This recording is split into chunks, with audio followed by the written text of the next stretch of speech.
నేను ఒకటే అడుగుతా ఉన్నాను, మీ పని ఏ రకంగా ఉన్నదంటే ఆ రోజే చెప్పిన ఏ రకమైన ఆరంభ శూరత్వం అవుతుంది హైడ్రా అని చెప్పినో అదే మాదిరిగా ఈరోజు ఆరంభ శూరత్వం అయింది హైడ్రా.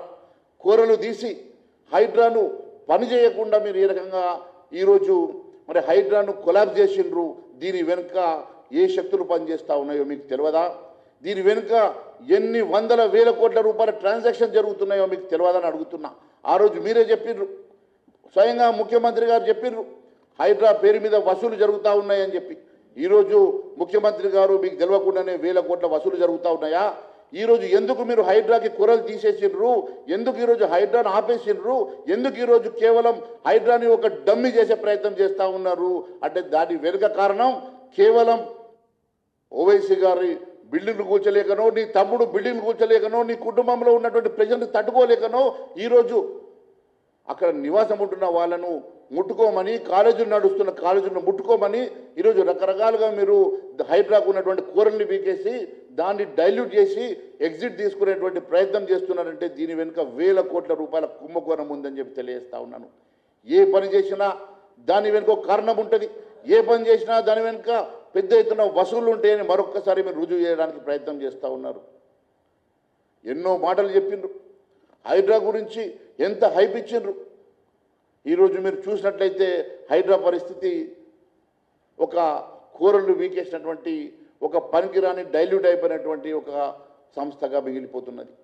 నీ ఏ పని చేసినా కూడా రేవంత్ రెడ్డి గారు ఆ రోజే చెప్పిన హైడ్రా ఆరంభ శూరత్వం అవుతుందని చెప్పిన ఈరోజు అదే మాదిరిగా ఆరంభ శూరత్వం అయింది. హైడ్రా ఈరోజు ఒక మరి డంబీ చేసేసినటువంటి ముఖ్యమంత్రి గారు దీని వెనుక కారణాలు కూడా ప్రజానీకానికి చెప్పాల్సిన అవసరం ఉందని తెలియజేస్తా ఉన్నాను. ఏ కార్యక్రమం చేసినా ఈ రకంగా ఈరోజు తెలంగాణ రాష్ట్రంలో ఏ కార్యక్రమం తీసుకున్నప్పటికీ దాని వెనుక ఒక మతలబు లేని కార్యక్రమం ఉండలేదని చెప్పి ప్రజల్లో ఒక భయాందోళన పరిస్థితి ఏర్పడతా ఉన్నది. కేవలం 7 నెలల లోపలనే, ఈ 7-8 నెలల లోపలనే ఈ రాష్ట్ర ప్రభుత్వం పూర్తిగా వైఫల్యం చెందిందంటే దీని వెనుక మీ మధ్యలో కోఆర్డినేషన్ లేకపోవడం, మంత్రుల మధ్య సఖ్యత లేకపోవడం, మీ లోపల ఒక ప్లానింగ్ లేకపోవడం, ఇదంతా కూడా ఈరోజు ఈ రాష్ట్రానికి ఈ ప్రభుత్వం వల్ల జరుగుతున్నటువంటి నష్టం అంతా ఇంత కాదని చెప్పి మరొకసారి తెలియజేస్తా ఉన్నాను. వారు ఊహించుకోవడంలో తప్పు లేదు. రేవంత్ రెడ్డి గారు కనీసం ముఖ్యమంత్రిగా 1 సంవత్సరం పూర్తి చేసుకుంటాడో అని భయం వేస్తూ ఉన్నది. ముఖ్యమంత్రి గారు ఈరోజు ప్రతిరోజు దినదిన గండంగానే ఇలా ముఖ్యమంత్రి పదవిని కాపాడుకునే పరిస్థితి ఏర్పడ్డది. వారి మంత్రుల మధ్య సఖ్యత లేదు. ఏసీసీకి వీళ్ళకి మధ్యలో గ్యాప్ వచ్చింది.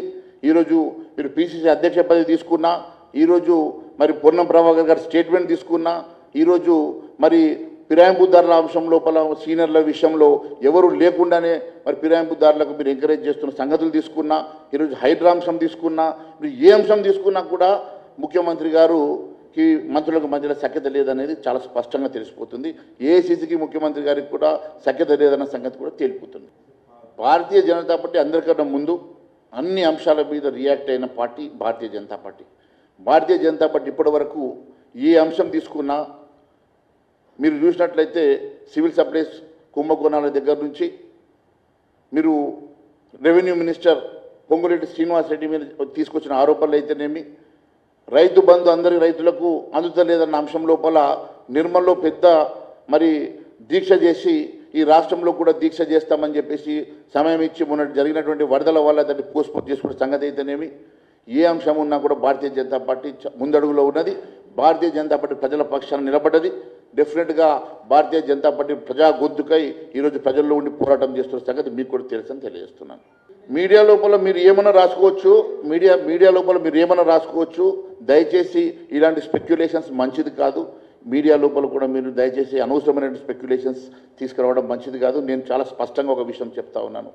రేవంత్ రెడ్డి గారు ఒకవేళ యూట్యూబర్స్ ఈరోజు ఏదో మాట్లాడిండు, అది చాలా బాధాకరం. ఇవే యూట్యూబ్లు, ఇదే సోషల్ మీడియాలో రేవంత్ రెడ్డి గారు దాని హైప్ తోటి ఈరోజు ముఖ్యమంత్రి అయిన సంగతి వారు మర్చిపోయి ఈరోజు సోషల్ మీడియాని, యూట్యూబ్ని ఈ రకంగా మాట్లాడడం చాలా బాధాకరం. ఎవరైనా సరే మీడియా బాధ్యతయుతంగా పనిచేస్తుంది, వారందరినీ మనం గౌరవించాల్సిన అవసరం ఉంది. కాంగ్రెస్ ప్రభుత్వానికి చెంపపెట్టు లాంటిది. తెలంగాణ రాష్ట్రంలో జరిగినటువంటి ఎమ్మెల్యేల ఫిరాయింపు ఇది చట్ట విరుద్ధమని, ఎమ్మెల్యేల ఫిరాయింపు ఉల్లంఘన ఖచ్చితంగా 4 వారాల లోపల చర్య తీసుకోవాలని చెప్పి హైకోర్టు ఇచ్చినటువంటి తీర్పుని భారతీయ జనతా పార్టీ స్వాగతిస్తున్నది. ముందు నుంచి భారతీయ జనతా పార్టీ చాలా స్పష్టంగా చెప్తున్నది. మరి అదే తరాలో Bharatiya Janata Party writ petition file చేసిన దానికి అనుగుణంగా హైకోర్టు ఇచ్చినటువంటి తీర్పు చాలా చరిత్రాత్మకమైనటువంటి తీర్పు. ఇది చాలా స్పష్టంగా దీంట్లో మరి WP number 18553 of 2024 filed by LAT Maheshwar Reddy as a floor leader Bharatiya Janata party స్పష్టంగా మరి ఈరోజు జరిగినటువంటి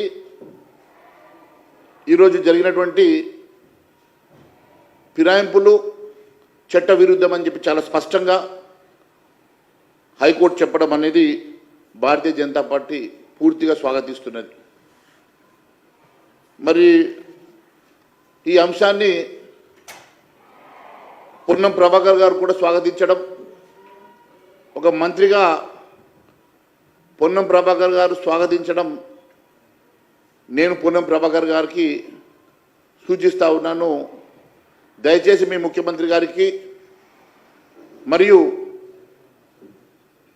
మీ ఖర్గే గారికి కూడా మీరు ఈ అంశాన్ని సూచిస్తూ మరి ఇది స్వాగతించడమే కాదు వెంటనే అమలుపరిచే విధంగా చర్యలు తీసుకోవాల్సిందిగా కోరుతా ఉన్నాం.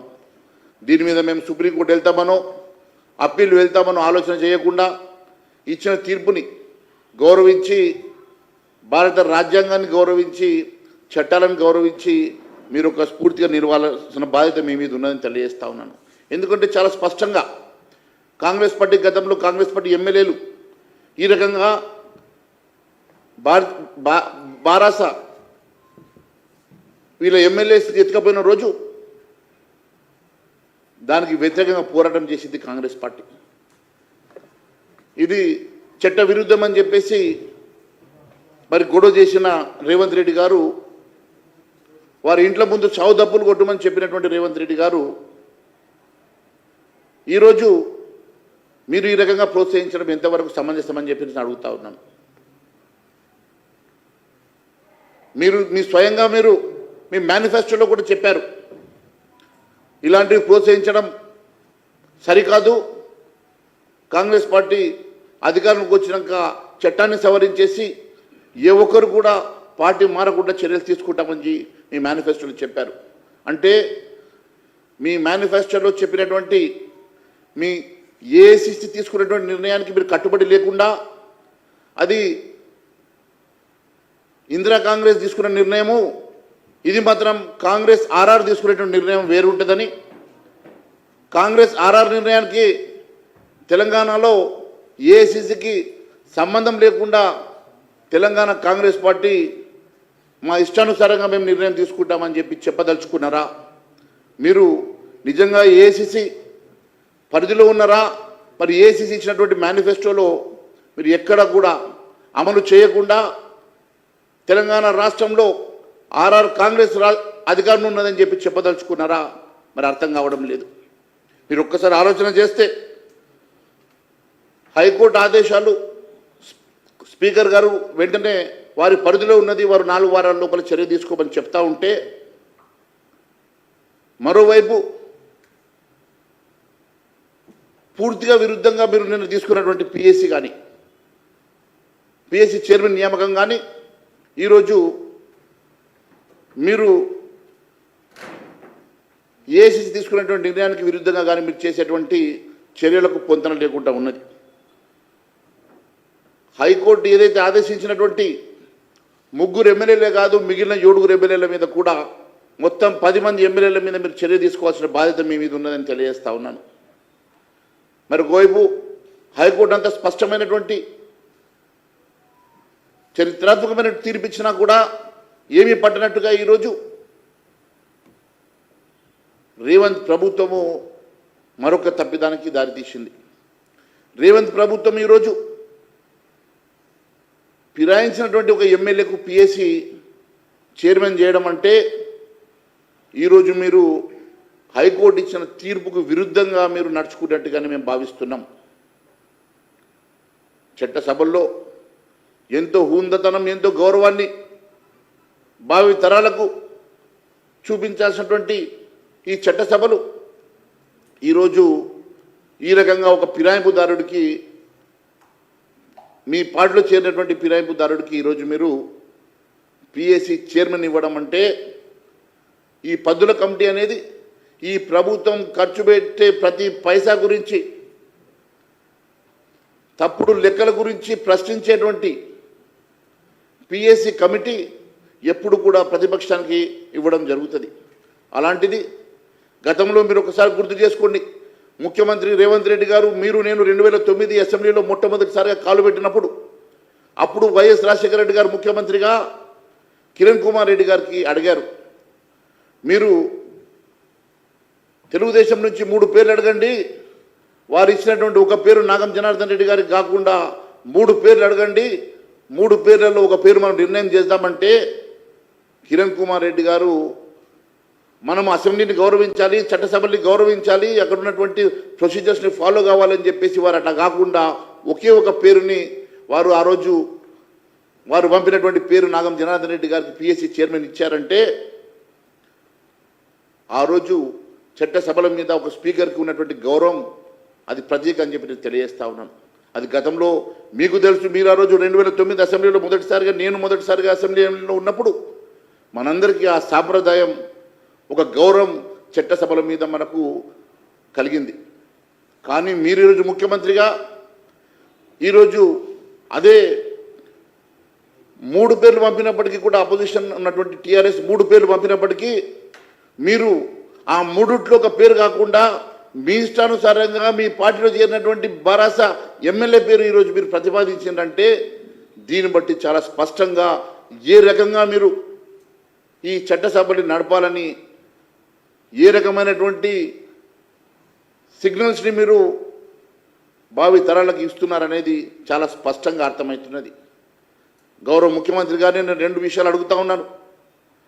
మీరు ఈ చట్టసభల్లో ఒకవైపు ఫిరాయింపులు, మీ మేనిఫెస్టోలో చాలా స్పష్టంగా ఇది సవరణ చేసి భావి తరాల్లో ఏ ఒక్క ఎమ్మెల్యే ఎంపీ కూడా ఒక పార్టీ నుంచి మరో పార్టీకి గెలిచిన తర్వాత వెళ్లకుండా కఠినమైనటువంటి చట్టాలను మనం తీసుకొస్తామని మీరు మేనిఫెస్టోలో చెప్తూ, ఈరోజు మరోవైపు మీరే ఇక్కడ తెలంగాణలో ప్రోత్సహిస్తున్నారంటే, మీ ఏఐసిసికి మీకు మధ్యలో ఏమన్నా గ్యాప్ వచ్చిందా, లేకుంటే ఏఐసిసిలో ఈరోజు తెలంగాణ కాంగ్రెస్ పార్టీ భాగం కాదా? మీరు అది ఇందిరా కాంగ్రెస్ అయితే నాది ఆర్ఆర్ కాంగ్రెస్ అని చెప్పి చెప్పదలుచుకున్నారా? మీరు చెప్పాల్సినటువంటి అవసరం ఉన్నదని తెలియజేస్తా ఉన్నాను. ఆర్ఆర్ కాంగ్రెస్లో ఏఐసిసి ఇచ్చినటువంటి ఏ మేనిఫెస్టో చెల్లదు, ఏఐసిసిలో మేము ఇచ్చిన హామీలు చెల్లవు.